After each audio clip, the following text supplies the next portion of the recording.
Oh, thank you, Glenn, and Martha, and the rest of the board of uh, the Hoods Texas Brigade Association Reactivated. I really appreciate the opportunity to be back and talk to you again.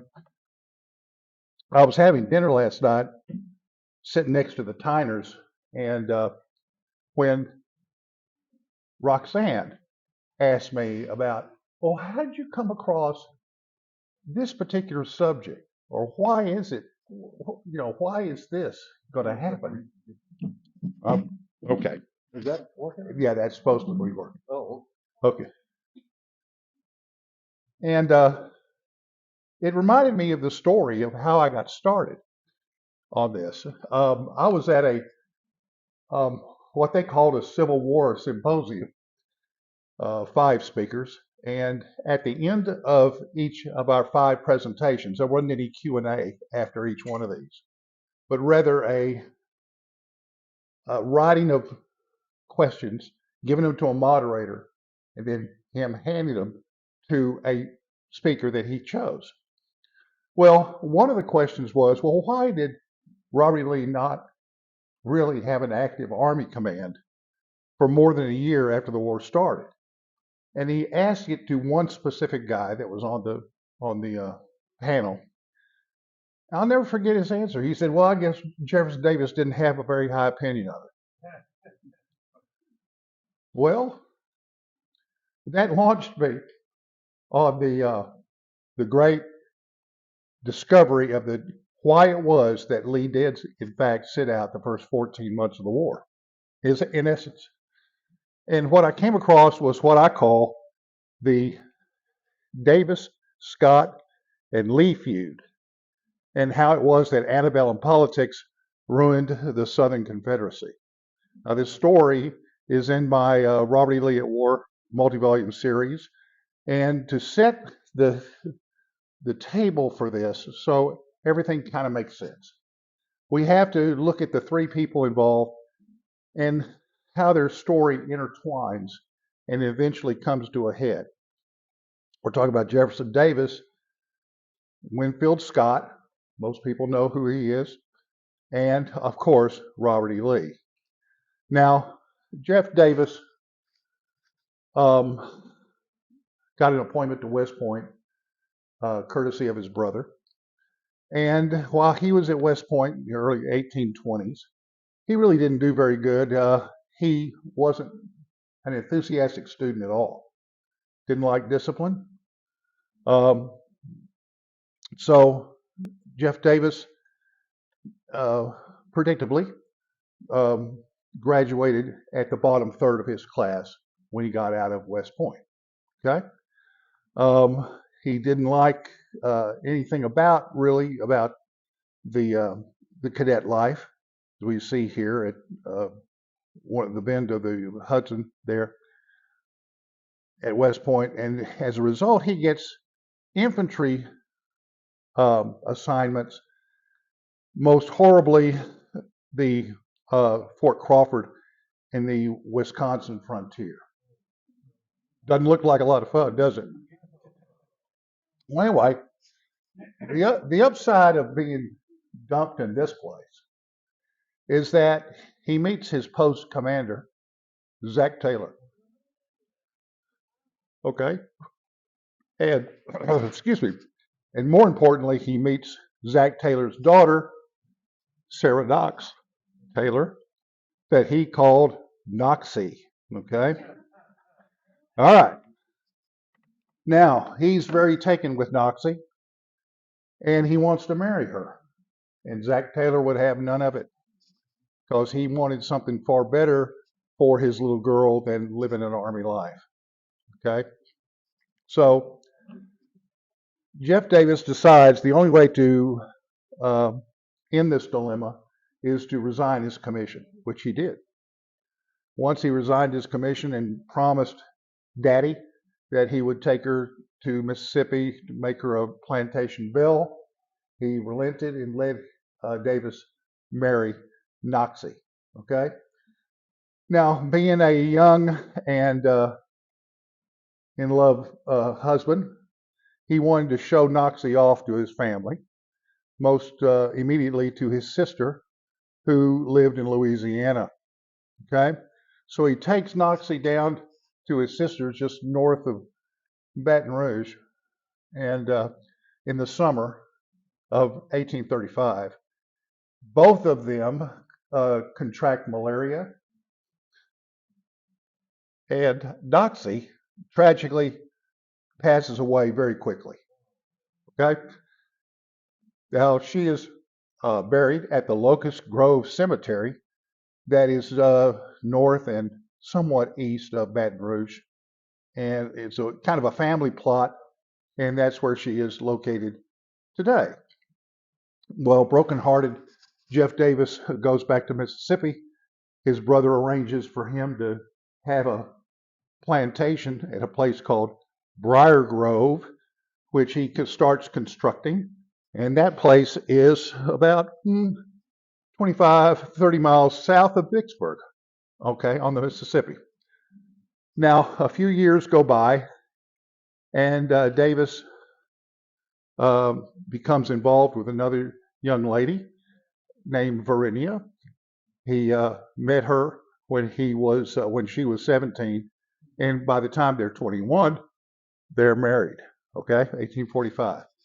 Well, shortly thereafter, the Mexican-American War erupts, and Davis, who is at that time a U.S. congressman, decides that he will raise a regiment of Mississippians to go fight in the war.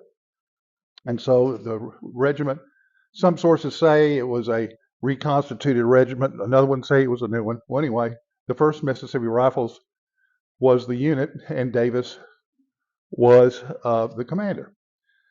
Now, they were famously involved in the battles at Monterey and Buena Vista.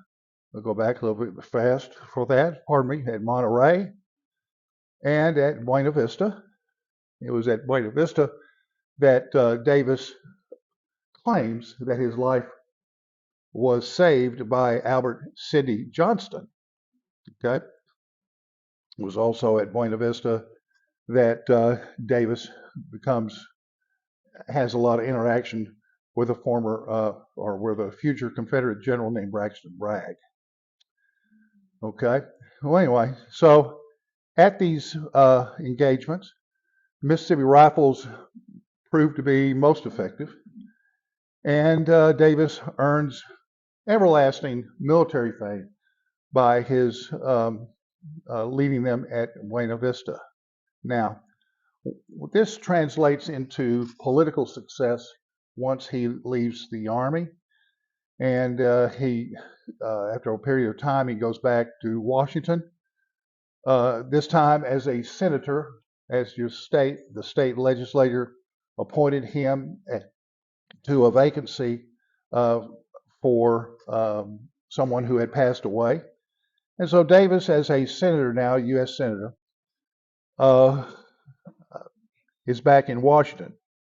But what has happened during the Mexican War shaped everything he did from here on out.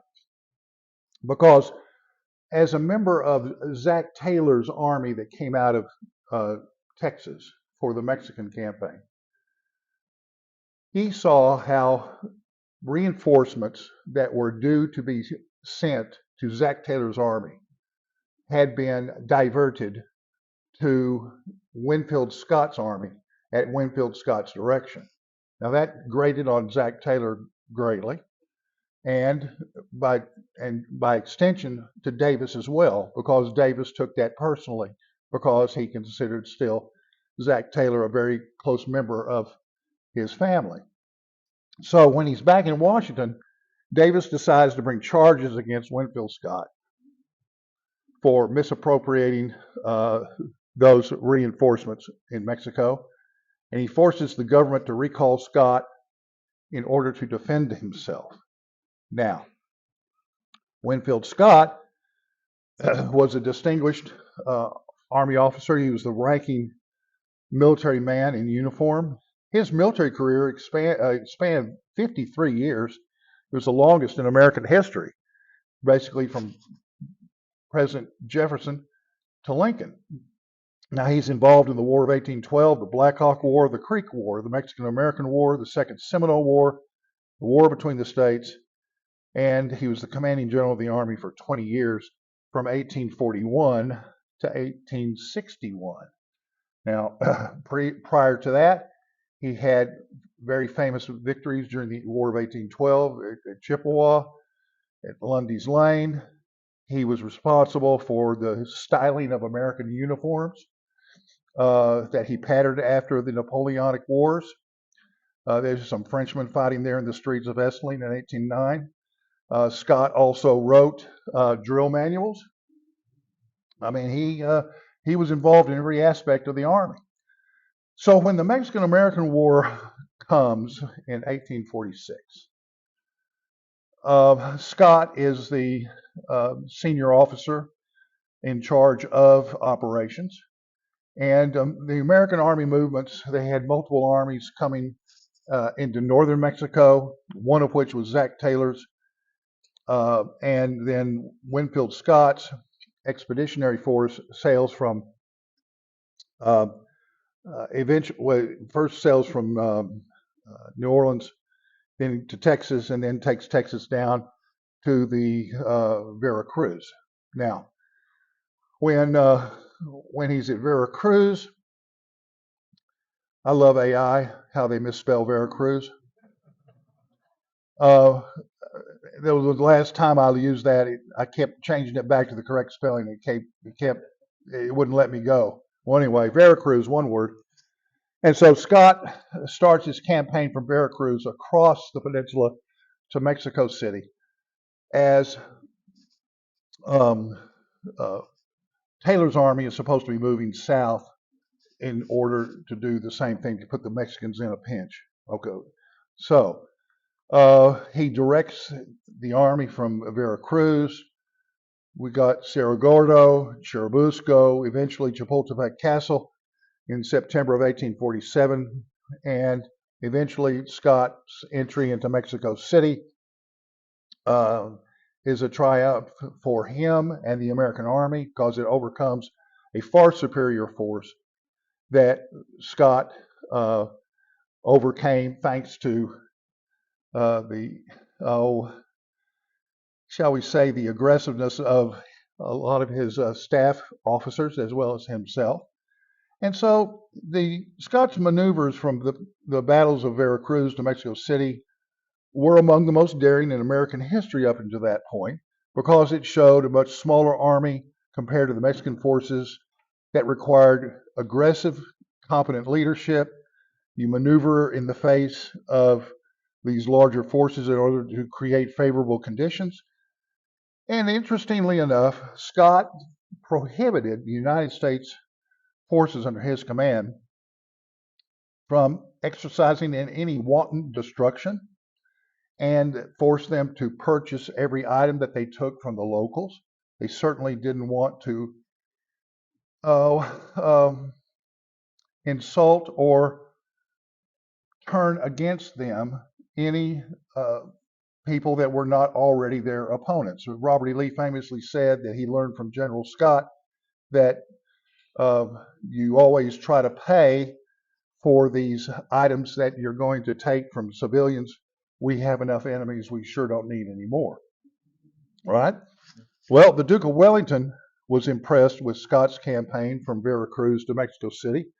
He called it that Scott was the greatest living soldier on the planet, and he had executed a bold campaign unsurpassed in military annals. This comes from the guy that defeated Napoleon at Waterloo. Now, what was an integral part of Winfield Scott's famous campaign was his protege, Robert Edward Lee. Now, this first painting of Lee in 1838, we know him as the son of Light Horse Harry Lee, Revolutionary War hero and former governor of Virginia.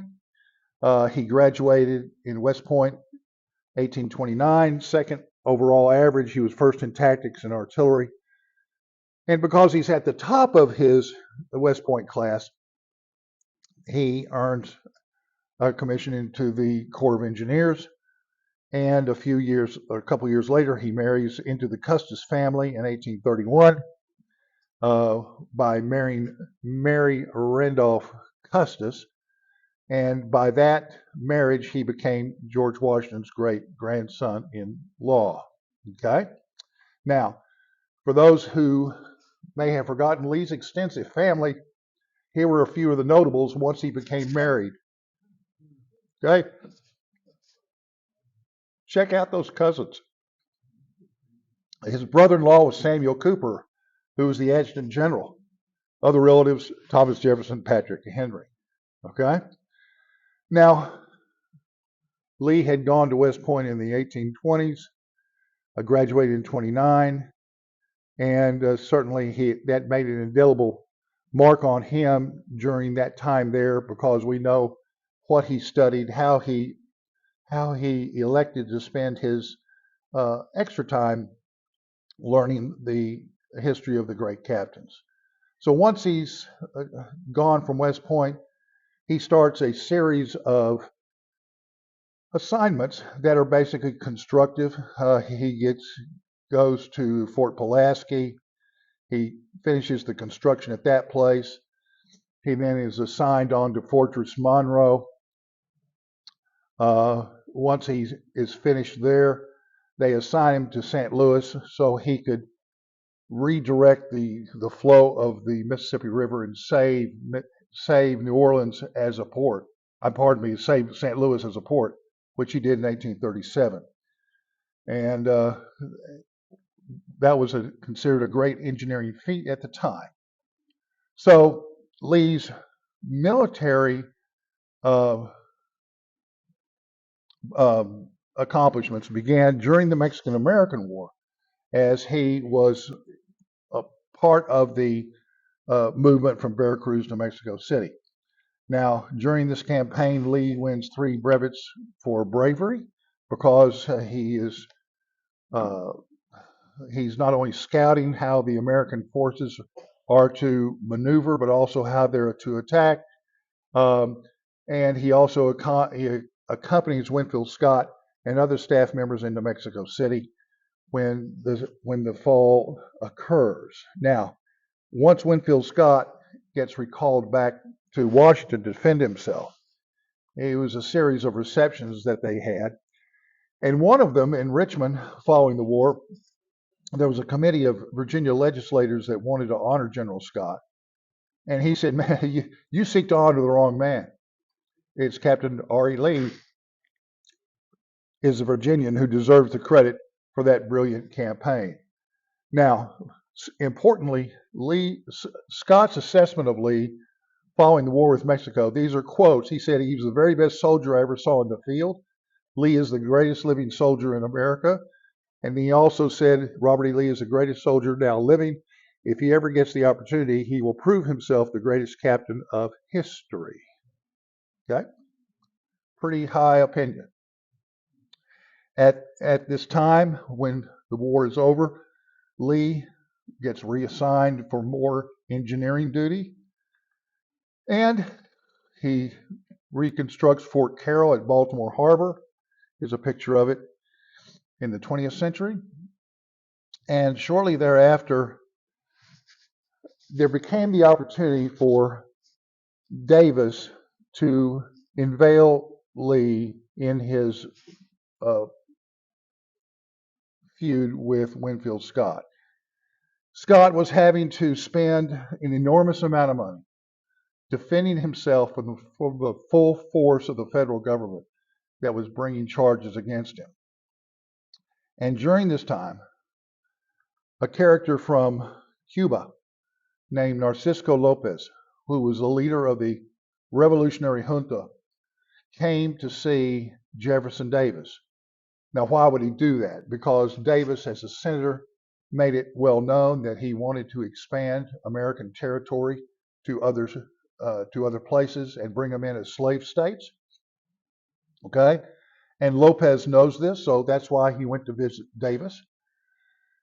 He wanted Davis to give the junta aid so they could overthrow the Spanish government that was in control of Cuba. Davis refuses to help, but then he sends him to Lee in Baltimore. Go see this guy, okay? And Lee gets notice of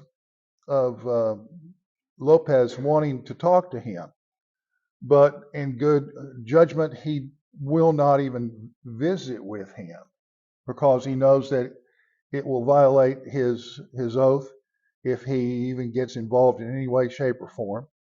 So after Lopez is sent away, Lee goes to Washington City to see Davis. We know that they had an hour meeting, no record of the content, but we can certainly imagine what Lee must have thought of Davis sending him, this character, to ask if Lee himself would lend service to the junta while he was also an officer in the United States Army. Just can't do that. Well, it was shortly thereafter that Lee, for the third time, had been named to be the commandant of cadets at West Point. For the two previous times, he successfully fought the assignment. But the third time around, he had to accept it. So September 1, 1852, he becomes the commandant of cadets. He didn't like being in a position of a sedentary lifestyle. He liked to be active. But because of the way the Army politics worked, he had to take this commandant stint for a while. And, whoops, there we go. So by this time, we have the Winfield Scott uniforms are in style there at West Point. Lee doesn't like the assignment whatsoever, but that doesn't affect his production and it doesn't affect his performance. Erasmus Keyes, who served with Lee before the war at West Point, Keyes was an infantry instructor. And against the war, interestingly, he put Lee, summed him up very, very interestingly. He said he was exempt from every form and degree of snobbery, even though his sense of superiority and fitness to command were undeniable. And he put in emphasis, no man could stand in his presence and not recognize his capacity and acknowledge his moral force. Now, I'm sure Lee had a strong sense of himself that was reinforced by his study of Napoleon. We know this by the number of books that he checked out on his own while he was commandant of cadets, as well as previously when he was a student. And we also know this from the books that were in Lee's personal library. Okay? Now, in addition to him studying these things and getting inspiration from it, he now has a new challenge on the horizon, is that once Franklin Pierce becomes president, Jeff Davis is now the Secretary of War, leaving his Senate seat in 1853. Now, to go back just a little bit, the Davis-Scott feud that had begun in 47 when Scott had diverted the reinforcements for Zach Taylor's army to his own. That made possible the march from Veracruz to Mexico City. Scott is forced to return to Mexico to answer charges of misconduct. It was brought on by the Democrats against their most prominent Whig opposition in the country, which was Winfield Scott. Okay, we get this right? We have the Democrats led by the spokesperson now of the Jeff Davis in the mechanism of government that can bring charges against the most prominent Whig in the country, which is Winfield Scott. Scott is forced to defend his actions, great personal expense, and it is at this time the feud moves to the front pages of several papers where Davis and Scott trade accusations. Now, in using all the available power of the federal government against Scott for his perceived slight against Zach Taylor during the Mexican War, Davis implies on the pages of the nation's newspaper that Scott, and this is a quote, was a thief and a coward. Okay? Pretty strong stuff. Now, this round of legal proceedings prevents Scott from pursuing the nomination for the Whig Party for the 1848 presidential campaign. Okay? The Whigs instead have to go to the second string, which is Zach Taylor. And Taylor wins the election. He's 12th president of the USA.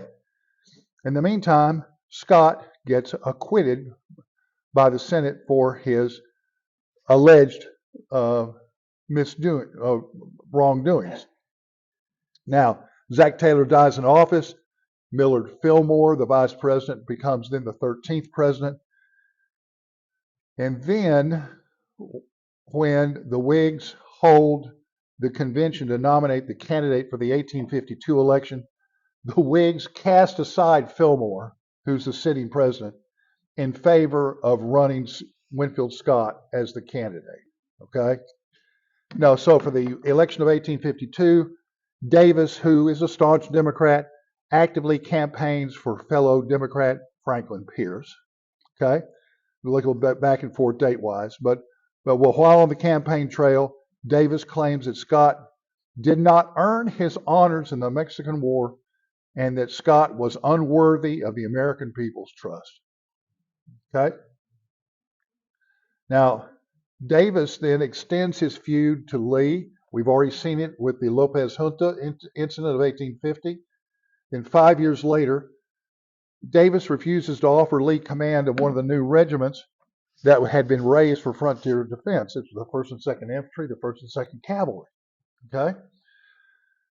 But once Davis sends in the initial list of officers, the pushback from the Army and the politicians was so strong that he couldn't take the gas for that. So he had to revise the second in command of the U.S. Cavalry to Robert E. Lee. Okay? Then Lee, as second in command of the cavalry, gets his initial station up here in Throckmorton County at Camp Cooper. There's the monument for it there at his spot there on the Clear Fork of the Brazos. And Lee gets introduced to having to fight Comanches and Kiowas. Okay?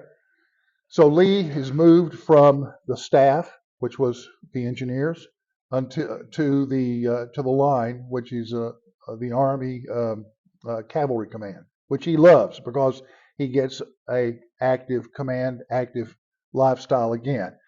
We see Lee excels in field command. He leads the 2nd Cavalry on numerous recon expeditions against the hostiles, as well as against the Mexican banditos that are running down on the Rio Grande. Now, meanwhile, while Lee is doing this back in Washington, round 2 of the Davis-Scott feud reaches its crisis and denouement. Davis cannot stop Congress from siding with Scott in this feud.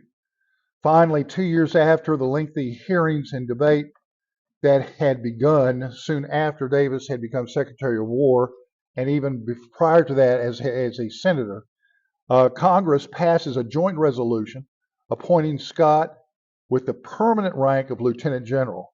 Now that was important because only George Washington had that rank prior to that. Okay?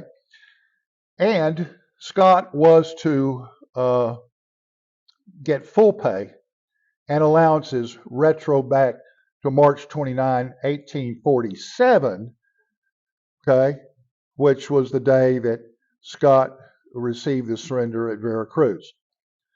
And also, finally, Congress reimbursed all personal expenses and that Scott had incurred for defending himself for all these years. Now, the order signed by Congress and President Pierce was then given to Davis as Secretary of War to sign. He refused. Okay? Thus, it is sent to Scott without the signature of the Secretary of War. Okay, and Scott becomes the first lieutenant general since George Washington. Okay, however, in all these machinations, Davis has been successful in denying Scott of his political aspirations, as well as denying the command of the regiment, that being the 2nd Cavalry, to Scott's protege, which was Robert E. Lee. But he had to do the second in command. Now, by 1859, Lee is back at his home in Arlington, helping sort out a mess of a will left by his father-in-law after his death. And is at this time that the madman from Kansas gets on the loose, financed by a bunch of Boston bankers to raise a slave revolt in Virginia. John Brown goes to, of all places, to Harper's Ferry to raid the federal armament there. And it was in that incident that Lee distinguished himself in dealing with the Brown Raiders.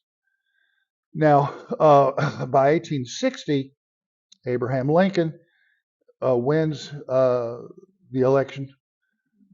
He gets 39% of the popular vote nationwide. There's not a single vote from the South, 9 states in the South.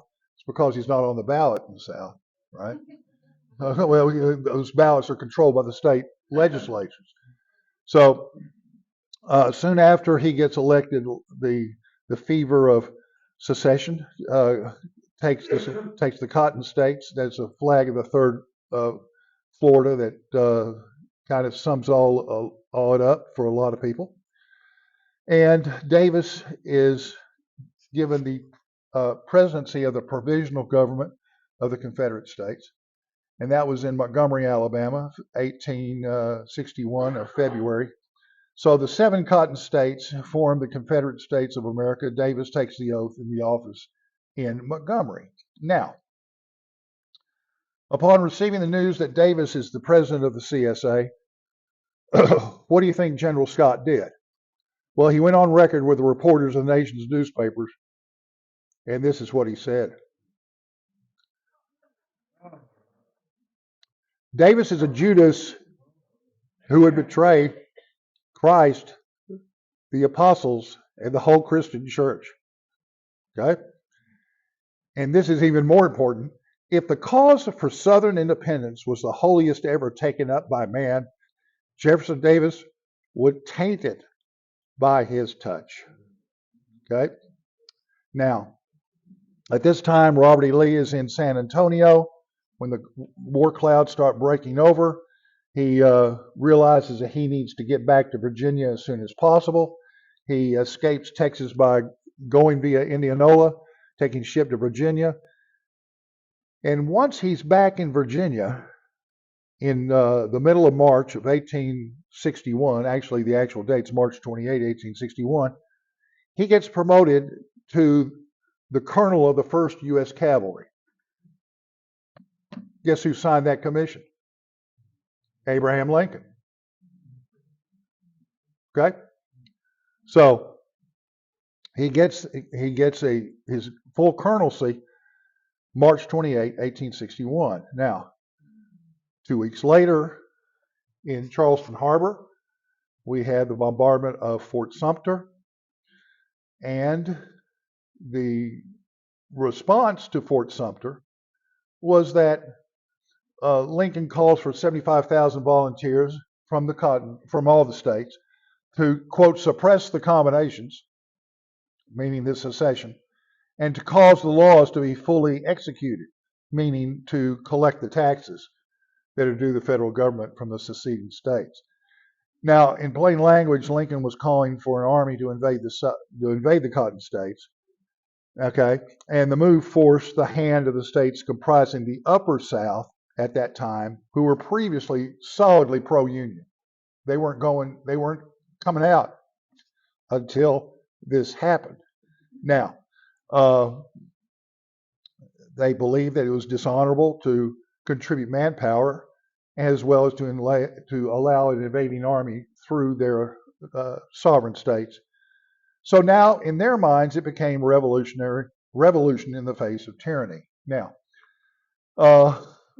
Francis Preston Blair Sr., who was the premier power broker politically in the United States at the time, goes to see Lee on April 18, 61. Lee declines the offer from Blair that was through the Secretary of War, through Lincoln, and then ultimately coming from Lincoln. Lee says, though I oppose to secession and deprecating war, I cannot take any place in the invasion of the southern states. He then goes to see General Scott.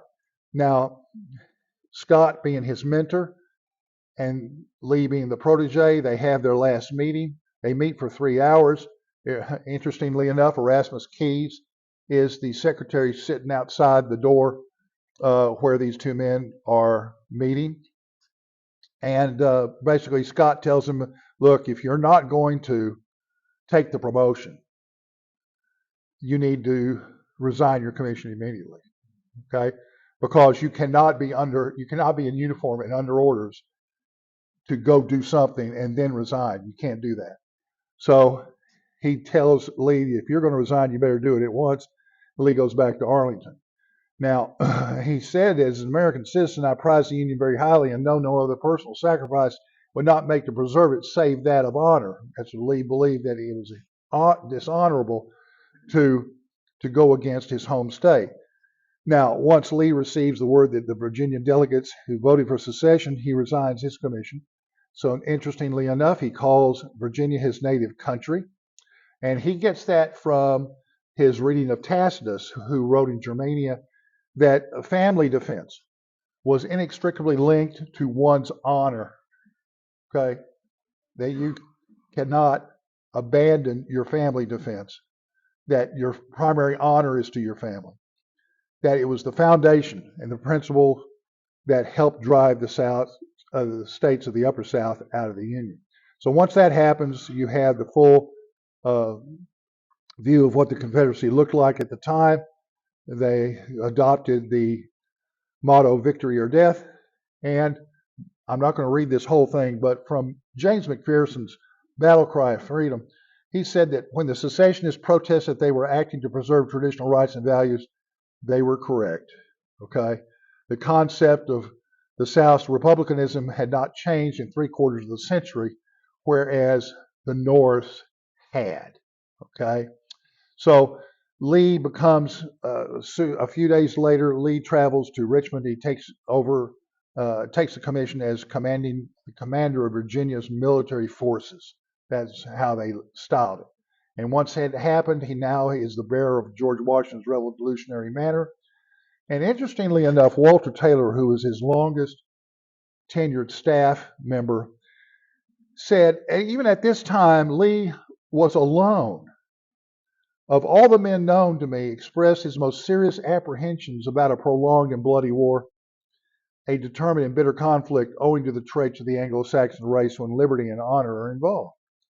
Okay?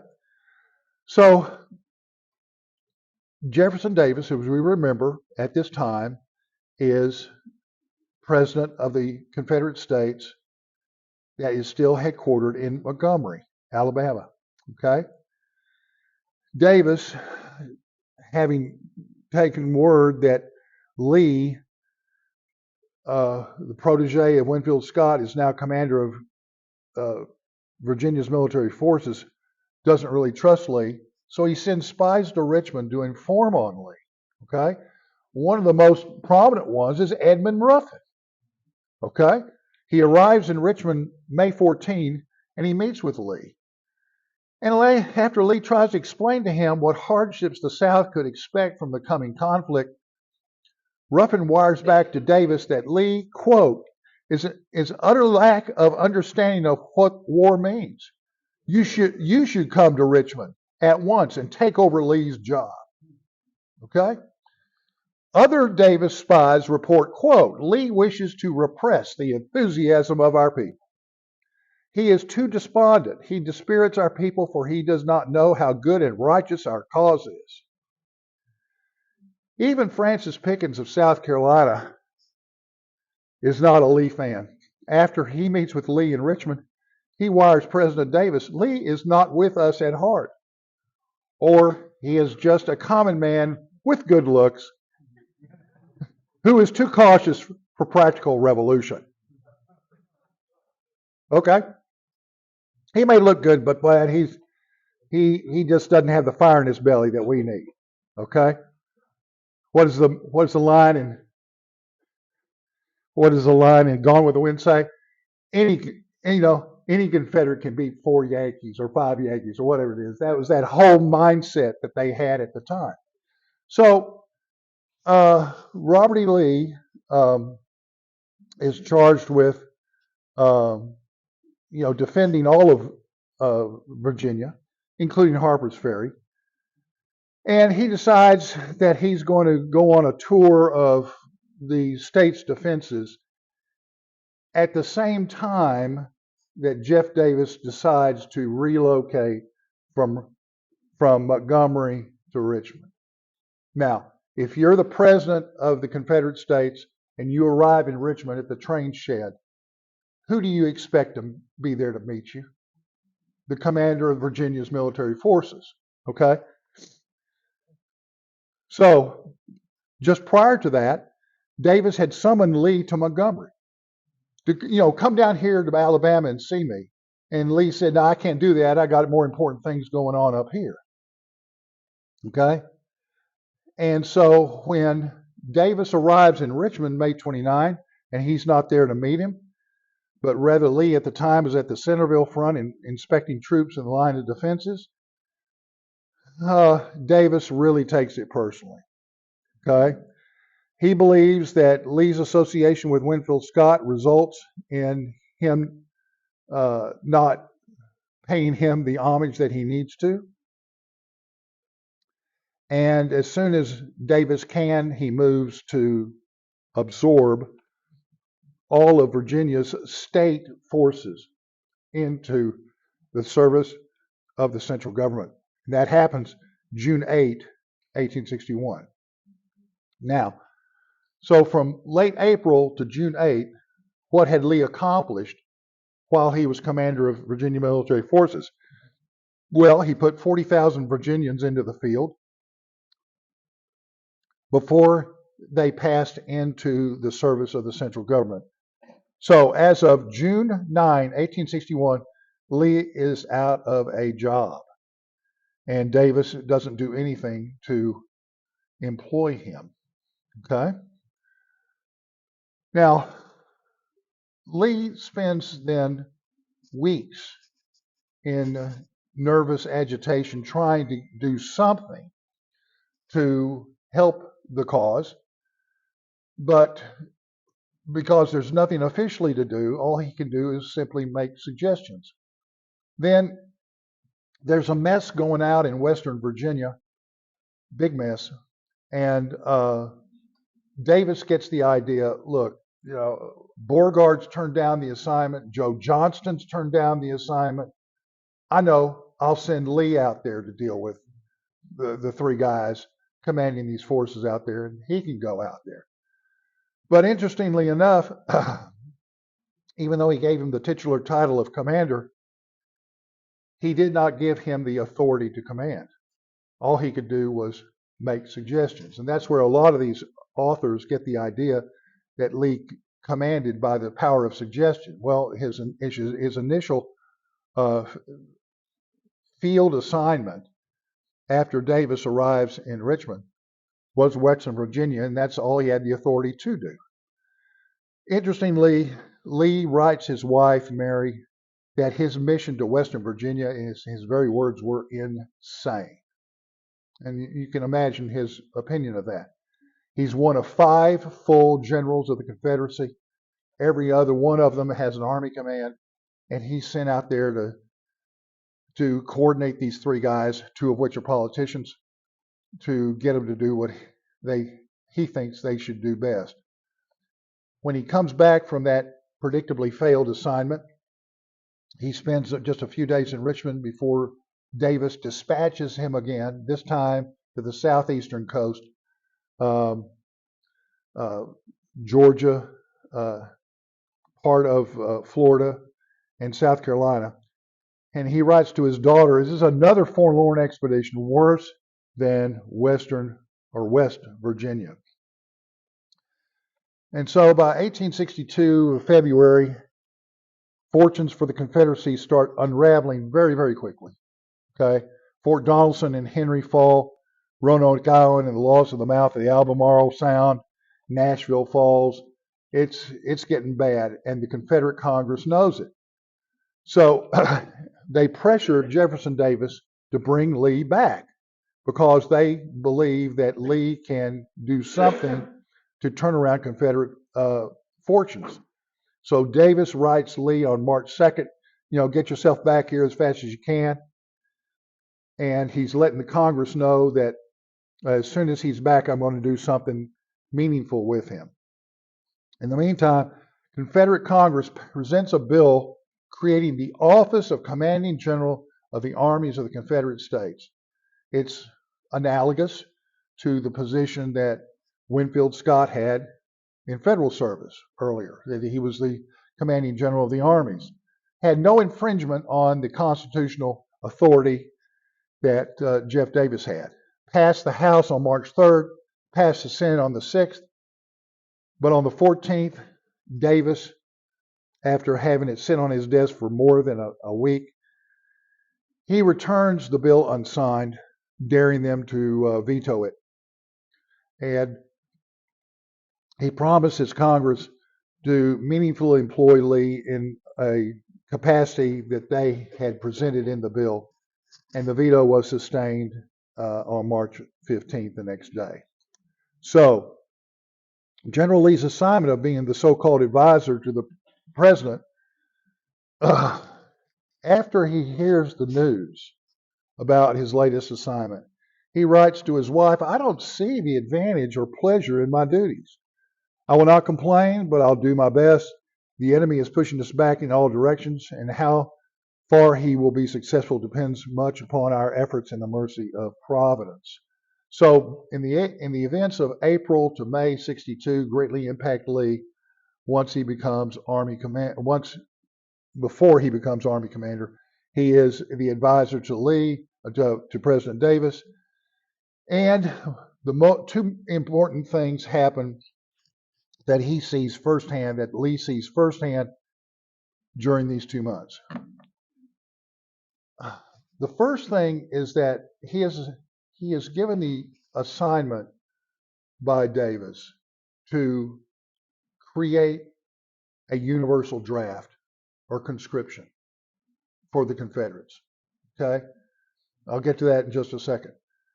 The second thing Lee sees during these 2 months is the Confederacy turned down the offer by Napoleon III of France to give official recognition and support to the CSA. Now, you don't hear about that often, and it was a big deal to Robert E. Lee. Now, Napoleon III was in power from 1848 to 1870. He was the nephew of Napoleon I, and once it passed from a republic to an empire, he became Emperor Napoleon III, 1852 to 1870. Now, here's the story. In April of 62, Napoleon sends Count Mercier, who is the French ambassador to the U.S., and his sidekick, Consul Paul, to Richmond with a communique and an important offer to the Confederate government. Now, Lee witnesses firsthand Count Mercier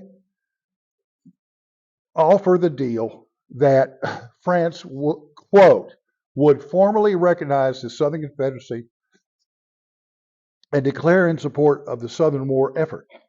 Okay? But it had only one provision, in quotation marks. Okay?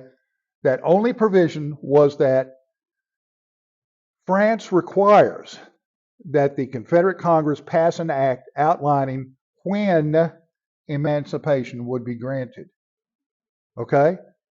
According to Mercier and Paul, the act would be acceptable to France even if it, quote, was a gradual abolition of slavery over 50 or 60 years. Okay?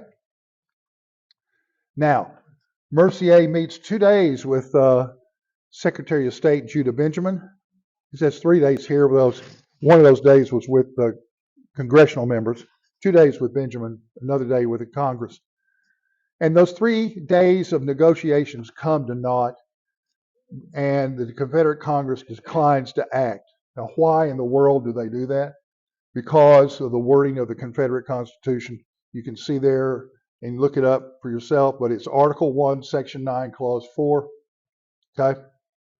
Article 4, Section 3, Clause 3. That basically says you can't mess with the institution of slavery in any way, shape, or form. You can't diminish our property in any way, shape, or form. And the French offer violates those 2 articles in our Constitution. And as a result, we can't do anything. Now Lee sees this failed negotiations, and he is not happy. Okay? Because he realizes that we got to win the war, and once we win the war, we can do anything. Once we win the war. Okay? Whoops. So Lee, as advisor, the president, he sees not only this turn down of the offer that was in May, but the prior month to that, the Confederate Conscription Act gets warped from what his vision was. Now, what was his vision? Well, Charles Marshall, who had joined his staff in March, who was the intellectual giant of Lee's inner household. Charles Marshall is a nephew of the famous jurist, Charles Marshall, right? John Marshall. This is Charles Marshall. John Marshall. Okay. So Marshall writes the Conscription Act. Lee puts his name over it. And the act is, the verbiage is significantly altered once it gets to the Confederate Congress. Now, we can go into chapter and verse on this on another talk, but the fact is that what Lee proposed was that there were no exceptions. There were no exemptions. Everybody serves. Okay? And not only that, is that you're signed up for the duration. Okay? This is not something that is going to end in a year, because they'd already passed that crisis of what was going on. But the Congress had different ideas. And Lee saw that class and occupations took precedence over you just serving the country. Okay? So that meant that people that had money and power could purchase substitutes. Okay? And obviously that moved in favor of families who had the money to do so. It became even more egregious during the fall after the Sharpsburg campaign, where Congress modified that to, if you had a certain number of slaves, you were automatically exempted. But initially, it was just you could purchase it, or if you were a certain occupation. Now, Lee witnesses the negative results of this modified Conscription Act, okay, as passed by the Congress, and the results. It was summed up by Charles Marshall, is that, we have more important things that we're fighting for. But the Army, the way it was given to them, the way things were changed, and as well with the French offer being turned down, Charles Marshall put it, and this is a direct quote, that they were fighting to maintain slavery. Okay? Now, also according to Marshall, is that while the Conscription Act was modified, it demonstrated most clearly the spirit and feelings of Congress. The overwhelming view among the members of the Army of Northern Virginia was far different, and that the change, and this is emphasized in the original, was most odious to the Army. Okay. Meanwhile, the Federals are executing Winfield Scott's Anaconda Plan. It is also during this time, shortly thereafter, in the end of May 1862, that Joe Johnston is severely wounded at Seven Pines for that fight for that railway station at Fair Oaks. And Lee then takes command June 1, 1862, because there's nobody else that Davis can turn to. There's no other full general of the Confederacy that is not right now employed, and that he has to give command to Robert E. Lee. So the cost of the feud was Lee's lost year of the war, and the effects become incalculable to fully assess. He inherits an army on June 1, 62 that's not his, should have been his from the start. But so to create a real army, and this is in the second volume of the Robert E. Lee at War series that I have, he's forced to do things that he would have been doing the year previous that. That is instilling discipline, creating morale, training and organizing the men, while also planning the salvation of Richmond. Okay? This he has to do on the fly beginning early June 62. Now, Lee takes command. He says, the presence of the enemy in front of the Capitol, the great interest involved in the existence of everything that's dear to us, appeal in terms too strong to be unheard. General Lee feels assured that every man has resolved to conquer or die in the approaching contest. Now, but more importantly, Lee has to combat the negative effects that is come from the failed French offer, as well as the Altered Conscription Act. After being around the camps for 2 weeks, Lee has this crushing busy schedule. He's up 18, 19 hours a day to do everything he needs to. But importantly, he's measuring the spirit, engaging the morale of the men. So after 2 weeks of doing this and formulating a plan to repulse the Federal Army that was 5 miles from Richmond, Lee knows that he has to tackle the most obvious issue that's creating the upheaval through the Army. And all this time, Lee is saying, I've got to be as aggressive as I possibly can to save not only Richmond, but the young republic. So, summoning the touchstones of his expectations for every member of the Army, Lee sends out a following circular. Okay? You got to remember, this comes from Robert E. Lee. He sent it through the division commanders. There were no corps at the time. He sends it through all the division commanders, 17 June 62. Okay, proclamation to the Army before Richmond. Soldiers, keep in mind, this is Lee talking. Okay? We have marched out to fight the battles of your country, and by those battles, what does it say? You must be rescued from the shame of slavery.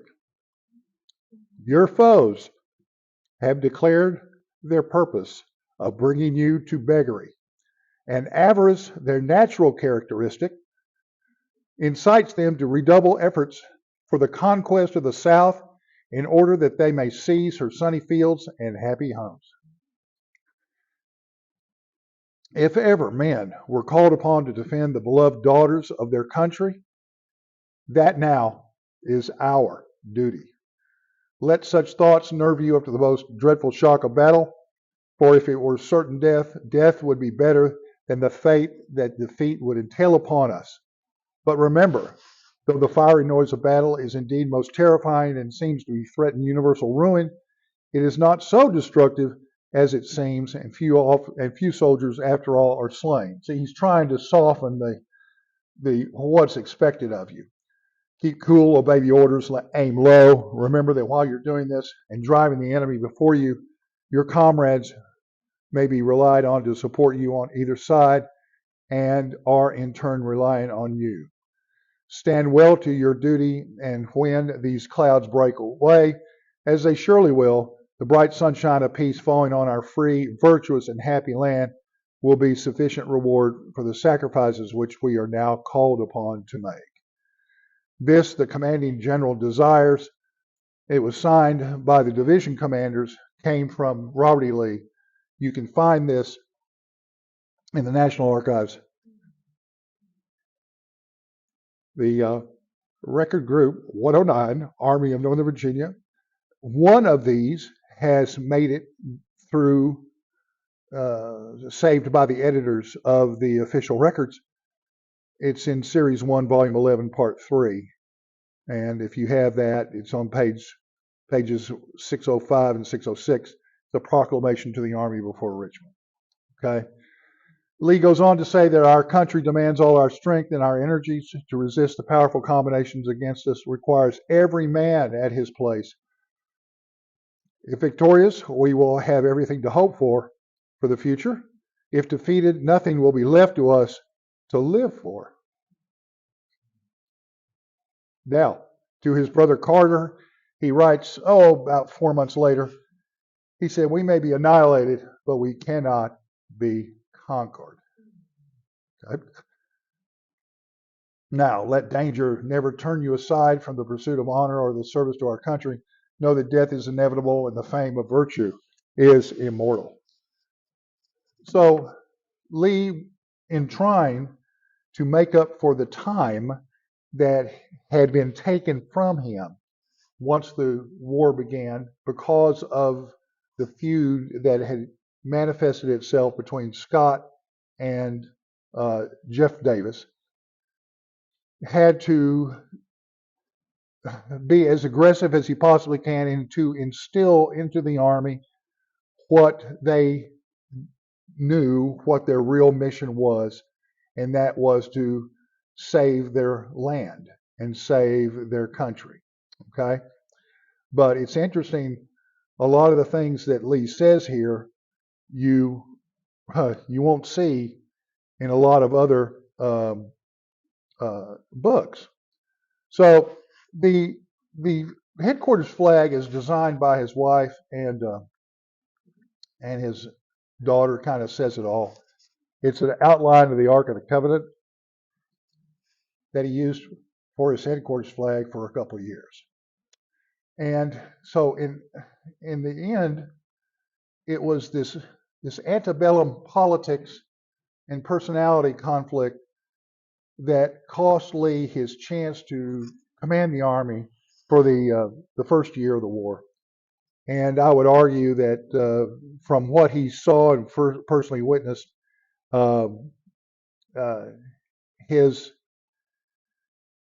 what he had to go through must have, in the end, finally broken his heart.